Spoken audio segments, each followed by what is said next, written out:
에이 별거 아니야 이런 게 좋은 장이고, 장이 안 좋을 때는 평소에 별거 아닌 것 같아도 되게 커 보이고.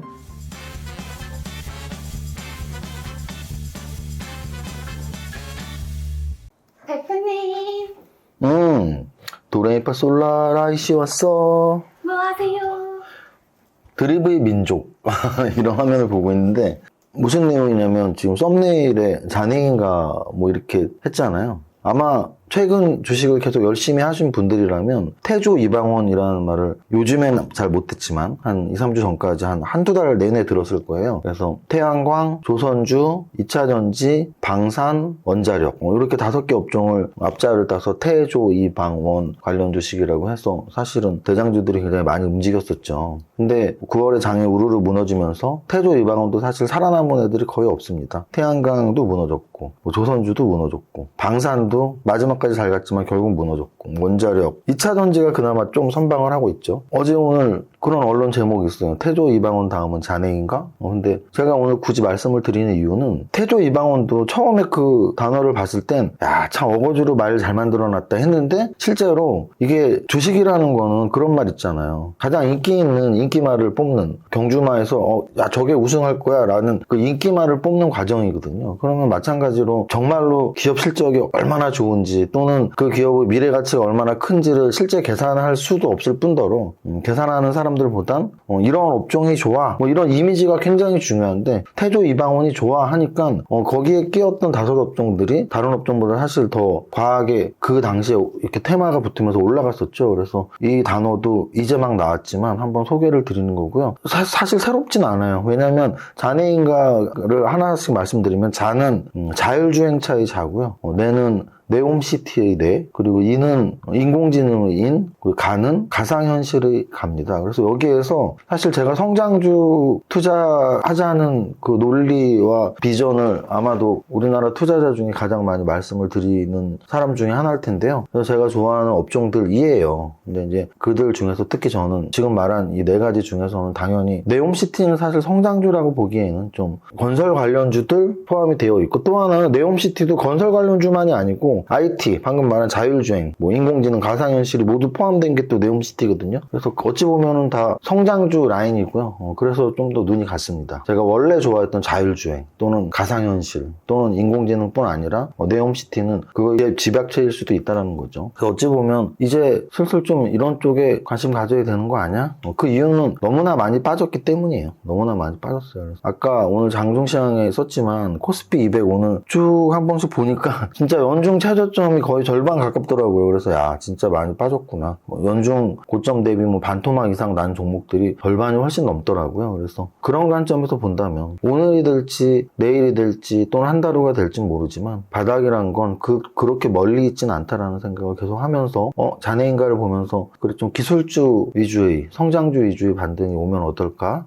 라는 생각을 해봤습니다. 그리고 또 하나는 제가 사실은 타 유튜버 출연을 그래도 여러 번 하는 편이죠. 근데 이제 사실은 여태까지는 좀 책을 썼을 때 제 책 홍보를 위해서 제가 더 열심히 나간 적도 있고, 근데 올해 연초까지 책을 쓰고 지금 책 안 쓴 게 거의 뭐 한 7, 8개월이 되니까 중간중간에 섭외가 왔을 때 제가 또 그렇게 몸이 그렇게 건강하게 막 활력 있진 않아서 제가 하고 있는 일도 좀 힘들어서 사실은 사양을 많이 했었거든요. 그래서 그랬는지 이제 이세무사한테 섭외하면 잘 안 되나 봐 뭐 이런 생각을 하셨는지 잘 안 왔었는데, 공교롭게도 최근 1, 2주 동안 좀 되게 많이 섭외가 오더라고요. 그래서 그럼 저는 그런 생각을 했죠. 이제 좀 서서히 더 또 주식에 관심을 갖나? 이런 생각은 사실 했습니다. 왜냐면 너무 막 떨어지거나 할 때는 사실은 뭐 섭외 와도 안 할 게 뻔하고 또 뭐 조회수도 잘 안 나오고 하니까 이렇게 섭외에 적극적이지 않은데, 제가 보기에는 그래서 조금 장이 돌아서나? 저 같은 주식 유튜버들이 이렇게 나가서 할 말이 좀 생기는 건가? 뭐 이런 생각도 들었습니다. 그래서 결론은 어쨌든 태조 이방원 다음에 지금 언급되고 있는 업종이 잔해인가인데 성장주 라인이라서 한번 말씀드려봤습니다. 오늘 수업하기 전에 광고 말씀 하나만 말씀드릴게요. 지금 한 달에 한 번씩 홍영학 세무사님이 바닥잡기 매매법이라는 강의를 지금 평일에 한 번, 주말에 한 번 지난달에 했었는데요.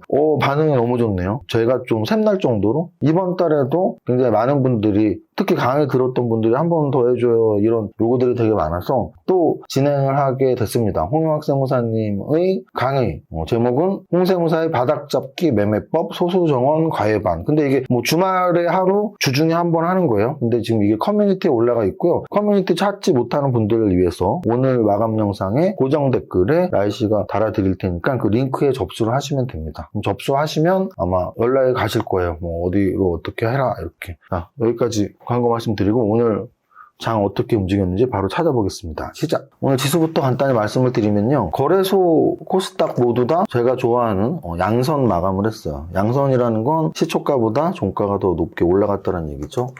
거래소 0.47% 상승 마감했고요. 코스닥 0.32% 상승 마감했습니다. 그래서 양시장 모두 플러스 마감했고 시초가보다 종가가 높은 상승 마감했고요. 물론 장중에 좀 위태위태했었으니까 저점이 있으니까 이제 아래 꼬리를 달았고 이렇게 말씀을 드리고 이평선의 위치상으로는 여전히 완전 역배열이에요. 완전 역배열에 여차하면은 전저점 깰 수 있는 위치에 있고 오늘 좀 큰 이벤트는 한국은행에서 0.5% 빅스텝이라고 하죠. 그래서 0.5% 금리 인상을 했고 그래서 기준금리가 3%가 됐고 기준금리가 3%가 됐다는 얘기는 여러분들이 은행에서 저금을 하던 예금을 하던 또는 대출을 받던 그 이상의 금리가 이제 적용이 된다는 얘기죠. 그럼 만약에 은행에 돈을 얻던 분들은 예를 들어서 1억을 넣었으면 1% 받을 때는 1년에 100만 원 받았던 걸 3% 받으니까 200을 더 받게 되는 거고요. 은행에서 대출을 받았던 분들이라면 여태까지 정말 저금리로 한 2%, 2.5% 이렇게 적용받던 분들이 이제는 4%, 5%, 6% 적용을 받게 되겠죠. 1억을 빌렸다면 300만 원 이자 낼 거를 뭐 600만 원, 700만 원 내게 되겠죠. 그래서 그런 것들이 우리 일상생활에 굉장히 중요한 거기 때문에 금리가 중요한 거고 또 하나는 이 금리가 역시 주식시장에서 굉장히 큰 역할을 하고 있기 때문에 중요한 건데 근데 오늘 주가 올랐잖아.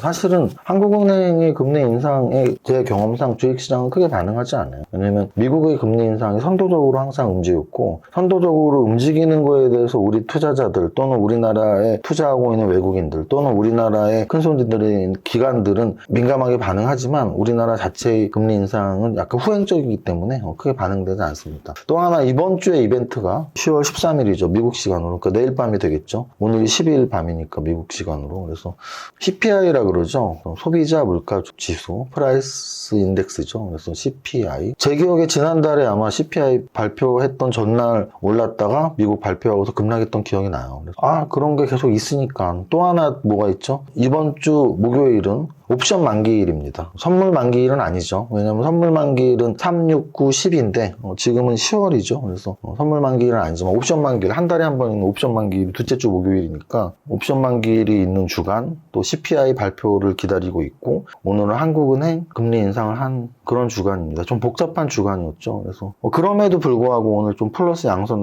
나온 게 오히려 대견한 그런 지수 흐름이라고 지수에 대해서 말씀을 드리고요. 시총 상위 종목들에서는 뭐 압도적으로 눈에 띄는 거는 있습니다. 뭐가 있냐면 바로 SK 하이닉스가 있었어요. 그래서 SK 하이닉스 4%가 올랐습니다. 삼성전자도 0.72%가 올랐고요. 그래서 연휴 이전부터 반도체 관련주들이 지수보다 좀 강한 움직임 보이는 게 눈에 계속 들어오고 있고요. 네이버 오늘 2% 올랐고요. 네이버는 정말 계속 연중 최저점. 포스코홀딩스 2% 올랐고요. LG전자 2% 올랐고요. LG 3% 올랐고 또 뭐 2, 3% 오른 종목들은 그런 종목들이 있고요. 롯데 지주는 5%나 올랐네요. 뭐 그런 움직임들. SKC? 어제 SKC가 어제 한 10% 떨어졌는데요. 떨어진 거 그대로 반등 좋습니다. 지수 관련 대형주가 뭐 거래소 한 0.5% 오르니까 뭐 그래도 좀 어제보다 훨씬 활발한 그런 모습이었습니다. 시총 상위 종목에서 제가 가장 잘 올랐어 하는 건 반도체예요. 그래서 현재 반도체 2차 전지가 좋고 자동차가 좀 먹구름 이 정도로 진행되고 있다고 보시면 되고요. 거래 대금 보시면 일단 삼성전자, SK하이닉스 순으로 거래 대금이 좀 많았고 한미글로벌 아까 제가 말씀드렸죠. 잔해인가에서 내가 네옴시티라고 그래서 네옴시티 관련주에서 가장 먼저 선도적으로 치고 나갔던 게 한미글로벌이었어요. 지금 뭐 더 갈 자리인지 꺾일 자리인지는 좀 지나봐야 알지만 이런 선도주보다는 후발주자 찾는 게 좀 더 유리해 보일 수도 있습니다. 유신이 상한가 쳤는데요. 유신도 역시 마찬가지로 네옴시티 관련주예요. 그래서 건설 건자재 쪽 또는 그것이 아니더라도 네옴시티와 연관 있는 재료들이 있는 개별 종목들 체크하시는 거 중요해 보입니다. 그래서 거래대금 상위에서 네옴시티 애들 좀 들어있네. 마찬가지로 상승률 32에도 마찬가지겠죠. 일단 오늘 등락 현황부터 보면 거래소는 410대 450, 코스닥은 594대 817. 묘하네요. 왜 묘하냐면 거래소 지수 올랐는데 오른 종목 410, 떨어진 종목 450. 코스닥 지수 올랐는데 오른 종목 594, 떨어진 종목 607. 결론은 지수는 올랐지만 떨어진 종목이 더 많다는 얘기죠. 계속 끄떡끄떡이는 라이씨는 지수는 올랐는데 등락 현황에서 떨어진 종목이 더 많았다. 여기에서 우리가 해석할 수 있는 건 뭐라고 생각해? 그건 모르겠는데 이상한 것 같아요. 이게 어려워? 어렵습니다. 어렵지. 어렵습니다. 하지만 좀 한 번 들으면 쉽게 이해할 수 있을 거예요. 왜냐면 지수라는 거는 종목들이 가중평균값이에요. 그럼 가중평균값은 올랐는데 종목 개별 숫자는 떨어진 종목이 많다는 얘기는 시가총액이 큰 종목이 좀 더 많이 오르고 시가총액이 낮은 종목이 좀 더 많이 떨어졌다라고 생각하시면 돼요. 자, 다시 설명드릴게요. 지수라는 건 개별 종목들의 주가의 상승 하락의 평균인데요. 그 평균이 단순 평균이 아니고요. 가중평균이에요. 단순 평균이 아니고 가중평균이라는 얘기는 뭐냐면 삼성전자 같은 종목이 오르면 그 오름의 비율이 더 높게 영향을 미치고 삼성전자 같은 게 떨어지면 다른 가벼운 종목들이 떨어진 것보다 더 높은 비중의 영향을 미친다는 얘기예요. 그럼 오늘 같은 날 지수는 올랐어. 그러면 만약에 단순 평균이라면 상승 종목이 더 많아야 돼요. 확률적으로. 그런데 상승 종목이 왜 더 적지? 시가총액이 큰 삼성전자 같이 또는 SK하이닉스 같이 시가총액이 큰 종목들이 좀 더 오르고 오히려 가벼운 종목들 500억, 1000억짜리 가벼운 종목들이 좀 더 떨어졌다. 이런 시그널이라고 볼 수 있습니다. 이해가 갔을까요? 네. 라이씨가 갔다 그러면 여러분들도 가셔야 됩니다. 왜? 제가 설명드리기 전에는 라이씨가 이해가 안 가고 잘 모르겠다고 대답을 했기 때문이죠. 자, 그 다음 등락 현황 보겠습니다. 등락 현황에서 상한가 종목 오늘 생각보다 상한가 종목 되게 많네요. 상한가 종목이 꽤 많습니다. 둘, 넷, 여섯, 여덟 8개의 상한가 종목이 있었고요. 이 중에서 아까 유신은 네옴시티라고 설명드렸고 솔고바이오는 뭐 제약바이오 쪽이고 알톤스포츠는 원래는 알톤스포츠 3000리 자전거는 자전거 업체이지만 제 개별자료로 좀 올라간 면이 없지 않아 있고 이노롤스 같은 경우는 오늘이 수요일이니까 지난주네요. 지난주 금요일 날 신규 상장된 종목이고요. 그리고 상한가 8개 말고 이제 그 아래 종목들은 알톤스포츠가 상한가 치니까 뭐 3000리가 따라가고 뭐 이런 식으로 움직임들이 나왔고 SKC 같은 경우는 시총이 3조 5천억짜리인데 10%가 올라서 왜 올랐는지 보면 어제 떨어진 거 반등이구나 뭐 이렇게 볼 수 있고 모델솔루션이라는 종목이 있는데요. 이 종목 같은 경우도 지난주 금요일에 상장돼서 오늘 좀 움직임이 나왔네. 그래서 이놀로스도 그렇고 모델솔루션도 그렇고 상장된 지 3일밖에 안 된 애들이 이렇게 움직였다? 그럼 또 신규 상장주도 봐야 되나? 뭐 이런 생각을 한번 가지시면 될 것 같습니다. 그 정도까지 설명드리면 될 것 같아요. 그래서 여전히 장은 쉽지 않은 왜냐면 좀 계속 주변에 나오는 재료들이 우리를 막 괴롭히죠. 어제도 제가 말씀드렸지만 지정학적 리스크 러시아에서 뭐 키이우를 미사일 습격을 했다. 또 우크라이나도 준비하고 있다. 뭐 이런 것들이 우리를 괴롭히고 있고 또 미국에서도 아직 금리 인상이 끝나지 않았으니까 그럼 금리 인상이 계속되는 거에 대한 지표들은 이번 주 발표가 예정인 뭐 CPI랄지 또는 고용지표랄지 이런 것들이 계속 지표가 나올 때마다 야 이거 뭐 물가가 안 잡혔잖아. 뭐 고용이 너무 좋잖아. 그러면 물가를 잡기 위해서 또 금리는 계속 올라가야 돼. 뭐 이런 내용들이 계속 나오는 거죠. 우리를 괴롭히죠. 또 뭐 북한도 뭐 가만히 있지 않잖아요. 뭐 계속 뭐 귀찮게 하고 있죠. 우리를 괴롭힙니다. 그래서 장이 좋을 때는 우리를 괴롭히는 그런 똑같은 재료를 할지라도 에이 별거 아니야. 이런 게 좋은 장이고 장이 안 좋을 때는 평소에 별거 아닌 것 같아도 되게 커 보이고 근데 요즘은 이런 여러 가지 뉴스를 볼 때마다 짜증이 나고 커 보인다는 얘기는 좀 불안함이 있는 거죠. 지수 차트 자체도 전저점 붕괴 쪽에 또 가깝게 있으니까 좀 빨리 거래소 지수 한 2300까지는 좀 안착을 하고 있어야 되지 않을까. 오늘 거래소 지수 보면은 뭐 2200이 큰 의미는 없어요. 왜냐면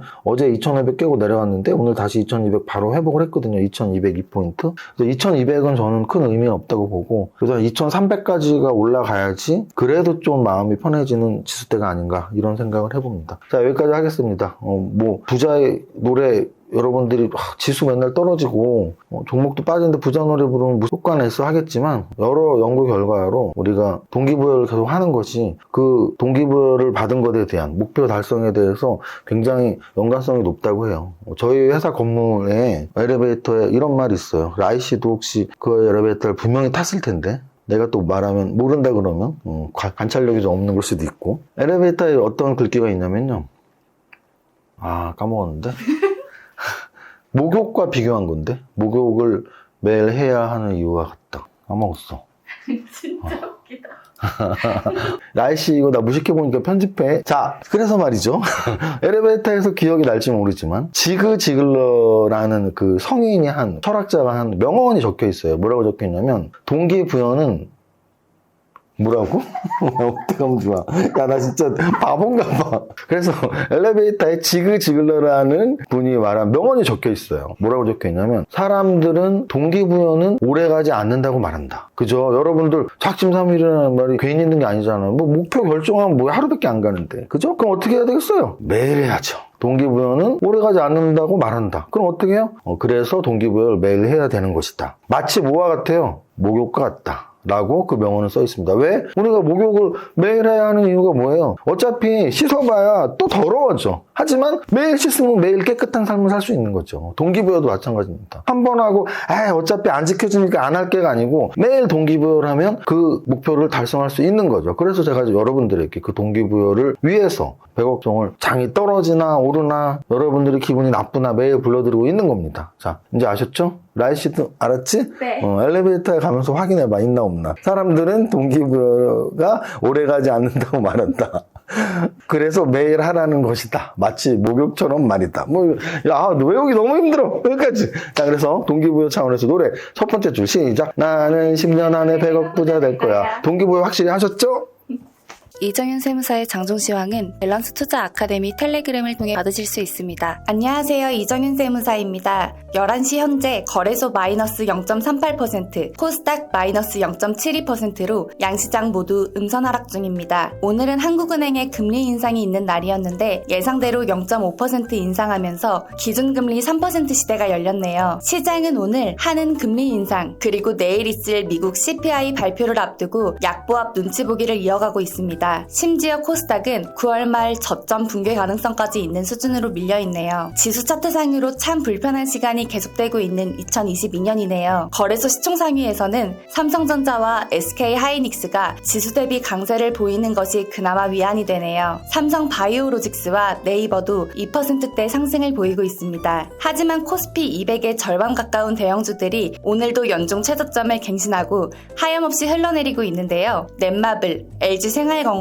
코스맥스, 하이브, 두산 퓨얼셀, 한국콜마, SK바이오팜, 동서, 페노션, 카카오뱅크, 한국전력, SK아이테크, 한일시멘트, 한온시스템, 아모레쥐, 한섬, 한화생명, HL만두, 쌍용 CNE, 대웅 등의 종목은 오늘 2% 이상 하락 중인데 모두 연중 최저점을 갱신하고 하락하네요. 코스닥은 어제 4% 하락의 폭락보다는 낮지만 여전히 하락 종목이 더 많은데요. 에코프로, 시젠, 원익 IPS 등이 1조 이상 종목에서 3% 이상 상승하고 있습니다. 전체 종목 상승률에서는 신규주인 이노플스 포함 상한가 3종목의 상승률 30위가 7% 정도니까 어제보다는 나아졌지만 여전히 상승 종목들에서 주도 테마나 주도 업종을 찾기 힘듭니다.